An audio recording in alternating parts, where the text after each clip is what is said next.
വാൾപ്പയറ്റിനെ തുടർന്നുണ്ടായ നാശനഷ്ടങ്ങളുടെ കണക്കെടുത്തു കഴിഞ്ഞാൽ 20,000 രൂപയോളം നഷ്ടം വരും. ബഹുമാനപ്പെട്ട ജനറൽ സെക്രട്ടറി കോമക്കുറുപ്പും മാന്യനായ മെമ്പർ കൃഷ്ണക്കുറുപ്പും ഈ തുക തുല്യമായി വീതിച്ച് ക്ലബിൽ അടയ്ക്കേണ്ടതാണെന്നാണ് പൊതുവെയുള്ള അഭിപ്രായം. ആ അഭിപ്രായം ഞാൻ പാടെ തള്ളിക്കളഞ്ഞിരിക്കുന്നു. അടയ്ക്കാനാവാത്ത കോപം കൊണ്ടാണ് ഞാൻ സെക്രട്ടറിയെ തല്ലിയത്. അതിൽ നിന്നുണ്ടായ നഷ്ടം ക്ലബിന് എഴുതി തള്ളാവുന്നേ ഉള്ളൂ. ഓരോരുത്തരെയും സംസാരിക്കുക. വ്യക്തിപരമായ വൈരാഗ്യം തീർക്കാൻ വേണ്ടി ക്ലബിന്റെ പൊതുമുതൽ നശിപ്പിക്കാൻ ആരെയും അനുവദിക്കില്ല. നഷ്ടപരിഹാരം ഒറ്റയ്ക്ക് സഹിക്കാൻ എന്നെ കൊണ്ടാവില്ല. കാരണം ഇവിടെ ലഹരി ഉണ്ടാക്കി ഞാനല്ല. പിന്നെ ആര്? പള്ളി പോയി പറഞ്ഞാൽ തന്നെ അപ്പൂപ്പ ഇരിക്കുന്നുണ്ടോ? എപ്പോഴും വഴക്കുണ്ടാക്കുന്ന 2 മെമ്പർമാരെ ഉൾക്കൊണ്ട് ഈ ക്ലബിന് മുമ്പോട്ട് പോകാൻ ഒക്കില്ല. കുഴപ്പമുണ്ടാക്കുന്ന മെമ്പറെ പുറത്താക്കണമെന്നാണ് എന്റെ ബലമായ അഭിപ്രായം. ബലമായ അഭിപ്രായം അത് തന്നെ. തന്നെ പുറത്താക്കാനുള്ള അധികാരം എനിക്കുണ്ട്. ആ അധികാരം ഉപയോഗിച്ച് താൻ സ്വയം പുറത്തു പോടും. ഞാനെങ്ങോട്ട് പോയി? ഇന്ത്യൻ പീനൽ കോഡിൽ കൈവയ്ക്കാൻ എന്നെ നിർബന്ധിതനാക്കരുത്. Cool down. എന്തുകൊണ്ട് നിങ്ങളുടെ എനിമിറ്റി അവസാനിപ്പിച്ചുകൂടാ എന്നാണ് ഞാൻ ചോദിക്കുന്നത്. മറ്റ് മെമ്പർമാർ പലതവണ ഇതിന് ശ്രമിച്ചതാണ്. എന്താ അങ്കിൾ, നിങ്ങൾ ക്ലോസ് റിലേറ്റീവ്സ് തമ്മിൽ സ്നേഹത്തിൽ പോകുന്നതല്ല നല്ലത്? എനിക്ക് പ്രശ്നമില്ല. നിരന്തരമായി ഇയാൾ എന്നെ ദ്രോഹിക്കുന്നത് ഞാൻ കൈയും കെട്ടി നോക്കിക്കൊണ്ടിരിക്കണം. മര്യാദ ഇങ്ങോട്ട് കാണിച്ചാൽ അങ്ങോട്ട് കാണിക്കും. ഇതൊരു അവസാന സന്ദർഭമാണ്. കഴിഞ്ഞ എല്ലാം മറക്കണം. ഇരുവരും ഷെയ്ഖ് ചെയ്യണമെന്നാണ് ഞങ്ങൾ അഭ്യർത്ഥിക്കുന്നത്.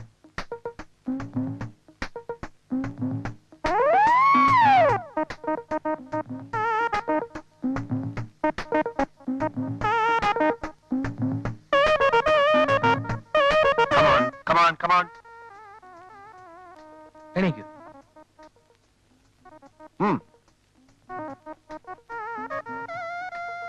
ഞങ്ങൾ ഒന്നാണ്.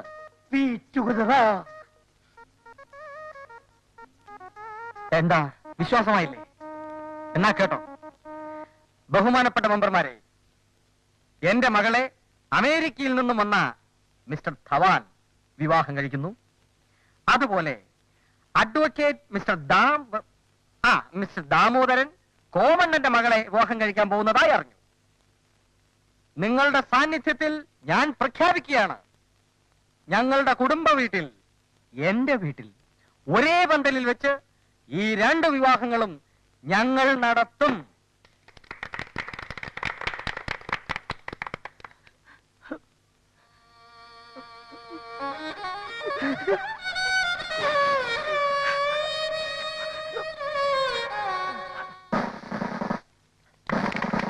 കോമണ്ണൻ കല്യാണം കഴിയുന്നവരെ എന്നോടൊത്ത് താമസിക്കണം.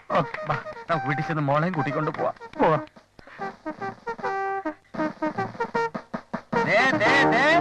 പെൺകുട്ടികളുടെ ഇഷ്ടമില്ലാതെ കല്യാണം നടത്തിയാൽ അതിന്റെ ഭവിഷ്യത്ത് അനുഭവിക്കും. ചേട്ടാ പുല്ലേ, നിന്നെ അന്വേഷിച്ച് നടക്കുകയായിരുന്നു. ഈ നിൽക്കുന്ന കോമക്കുറുപ്പിന്റെ മകൾ അരുണെ ഞാൻ ആത്മാർത്ഥമായി സ്നേഹിക്കുന്നു. പിന്നെ കുറെ പുളിക്കും. അപ്പൊ തന്നെ ഓപ്പറേഷൻ സംസാരിക്കാൻ 7 കോപ്പിൽ അനിയൻ. അയ്യോ, സ്വന്തം ചേട്ടനാണ്. ഒരുത്തൻ കയറി വർത്താനം പറയുന്ന നിനക്ക്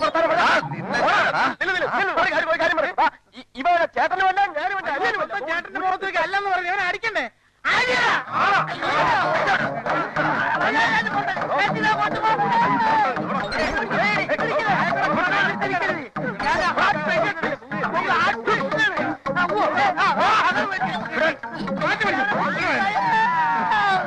ഇവരെ കണ്ട് വളം കൂട്ടരുത്. വല്ലതും പറയാനുള്ള വീട്ടിൽ ഞാൻ പറഞ്ഞു. ക്ലബിന് മുന്നിൽ ഇത്തരം വൃത്തിയാൻ അനുവദിക്കില്ല. ചെയ്യാനും പറയാനുള്ള വീട്ടിൽ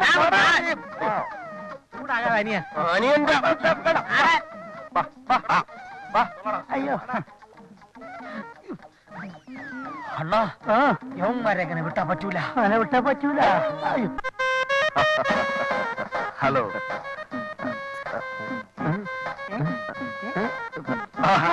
hello, how are you? What you want? ഒറ്റയ്ക്കാണോ? അതെ. കല്യാണത്തിന് വരാനുള്ള മടി കൊണ്ടായിരിക്കും ഇന്ന് തന്നെ ഇവിടെ പുറപ്പെട്ടത് അല്ലേ? വെറും കൈയും വീശിയാണോ ഇങ്ങോട്ട് പോകുന്നത്? Any presentation? I am sorry. ഞങ്ങളുടെ കുടുംബത്തിന്റെ പാരമ്പര്യത്തിനും അന്തസ്സിനും. ഒന്ന് ചേട്ടാ, അന്തസ്സും പാരമ്പര്യവും ഞാൻ സൗകര്യം പോലെ ഒരു ദിവസം വന്ന് കേട്ടോ. ഇപ്പൊ ഞാൻ അകത്തേക്ക് ചെല്ലട്ടെ. നമസ്കാരം. ഹലോ ഇവനെ ആളല്പം പക്ഷേ അതെനിക്ക് നേരത്തെ അറിയാവുന്ന. ഇവനെ എന്ത് ആ ലക്ഷ്മി വന്നിരുന്നു. എപ്പോ? പറയാം, വരൂ.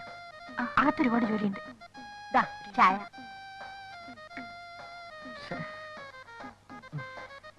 ചായ. കൃഷ്ണ നീ കുടിച്ചോ? അണ്ണം കൂടി. ഞാൻ ഇപ്പൊ കൊണ്ടുവരാം. ഇങ്ങോട്ട് നോക്ക്, നീ എന്നെ അതിഥിയാക്കണം. കോമണ്ണൻ അങ്ങനെ വിചാരിക്കരുത്. എന്റെ കൈ കൊണ്ട് ഞാൻ എത്ര നാളായി കോമണ്ണൻ ഒരു ചായ ഇടണമെന്ന് വിചാരിക്കാൻ തുടങ്ങിയിട്ട്. കുടിയണ്ണ കുടി. കൃഷ്ണ കൃഷ്ണ കൃഷ്ണ, ഓ മനുഷ്യന്റെ ഓരോ അവസ്ഥകളെ എടാ, നിന്റെ പേരിൽ ഓരോരോ കേസ് കൊടുക്കുമ്പോഴും എന്റെ മനസ്സ് നീറുന്നുണ്ടായിരുന്നതാ. അണ്ണന്റെ നീറും എനിക്കറിയാം. കലികാലമായതുകൊണ്ട് തോന്നിയതാണ് അണ്ണ. അണ്ണ, എന്റെ കഷ്ടകാലം എല്ലാം മാറി. അല്ലെങ്കിൽ എന്റെ മോളെ ഇങ്ങനൊരു ചെറുക്കൻ കെട്ടുവോ? അല്ല കൃഷ്ണ, അവൻ ഈ അമേരിക്കയിൽ എന്താ ജോലി? അയ്യോ, അവിടത്തെ എല്ലാത്തരം ബിസിനസ്സുകളും അരച്ചിലക്കി കുടിച്ചവനല്ലേ അവൻ. എന്ത് കലക്കി കുടിച്ചിരുന്നാ? കണ്ടിട്ടൊരു മിടുക്കനാണെന്ന് തോന്നുന്നു. അത് അണ്ണൻ അമേരിക്കയെ പറ്റി അറിഞ്ഞിടാത്തോണ്ടാണ്. അവൻ നമ്മളെ പോലെ മിടുക്കനാണെന്ന് വീമ്പടിച്ചോണ്ട് നടക്കണവനല്ല. ഒരു കാര്യം ഞാൻ ചോദിച്ചോട്ടെ, അണ്ണന്റെ മോളെ കെട്ടാൻ പോണവൻ സത്യത്തിൽ വക്കീല് തന്നെ. നിനക്കെന്താ ഡൗട്ട്? അവന്റെ ഒരു വകുപ്പും നിയമങ്ങളും കേൾക്കുമ്പോ ഞാൻ തന്നെ ധരിച്ചിരുന്നു പോവാ. അതുകൊണ്ടായിരിക്കും ഒരു കേസ് ഇതുവരെ ജയിക്കാത്ത. നിന്റെ ആ ചൊക്കിൽ അമേരിക്കക്കാരനെ പോലെയല്ല അവൻ. എടാ, അവനെ കണ്ട അവന്റെ മുഖം തന്നെ അവിടെ എന്തൊരു ഐശ്വര്യ. ഒരു കള്ള ലക്ഷണം. അവന് തന്തയും തള്ളേ ഒന്നുമില്ല. അവന് തന്തയും തള്ളയിലേക്ക് നിനക്കെന്താ നഷ്ടം? നീ നിന്റെ കാര്യം നോക്കിയാൽ മതി. താനും തന്റെ കാര്യം നോക്കിയാൽ മതി. ഞാൻ എന്റെ കാര്യം തന്നെ നോക്കുന്നത്, നിന്റെ കാര്യം നോക്കാൻ വന്നു. പിന്നെ എന്റെ കാര്യം നോക്കണം. ഞാൻ എന്ത് ചെയ്തു? ഞാൻ കാര്യമല്ലേ നോക്കിയത്? അത് നിന്റെ കാര്യം നീ നോക്കിയാൽ മതി. പിന്നെന്താന്ന്? ഓടെ നക്കി, ഓടെ നാറി, എന്റെ കപ്പ്, നിന്റെ കപ്പ് നിന്നെ കൊല്ലും. മൂഷിയ സ്ത്രീ വീണ്ടും മൂഷിയ സ്ത്രീ തന്നെ. നിങ്ങൾക്ക് രണ്ടുപേർക്കും മിസ്റ്റർ കുറോപ്പ് വല്ല വിവരമുണ്ടോ? ആവശ്യമില്ല, രണ്ടുപേരും സംസാരിക്കരുത്. ഒന്ന് അടങ്ങിയതാ, പിന്നെയും തുടങ്ങിയ ആ പഴയ തറ സ്വഭാവം.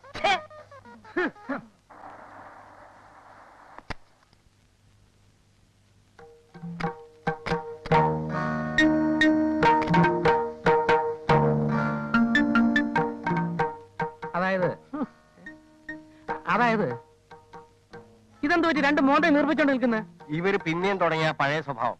ഒരു കാര്യം ഞാൻ പറഞ്ഞേക്കാം, ആവശ്യത്തിന് കൊനിഷ്ഠ ഇപ്പോഴേ ഉണ്ട്. അതിന്റെ മേലെ നിങ്ങളും തുടങ്ങിയാൽ സംഗതി ആകെ കൊളാവും. ഒന്നും പേടിക്കണ്ട, പപ്പൻ കുരുക്കളി ഇപ്പൊ വരും. എന്തിന്? IPC 203 വകുപ്പിൽ ഒരു ഖണ്ഡികയുണ്ട്, വേണ്ടി വന്നാൽ സുരക്ഷയ്ക്ക് അംഗരക്ഷകരെ നിർത്താമെന്ന്.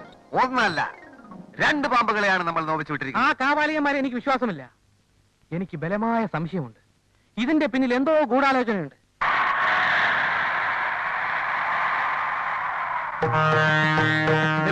അതാ വരുന്നു കേരളപുത്രൻ.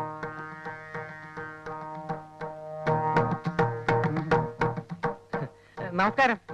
നമസ്കാരം.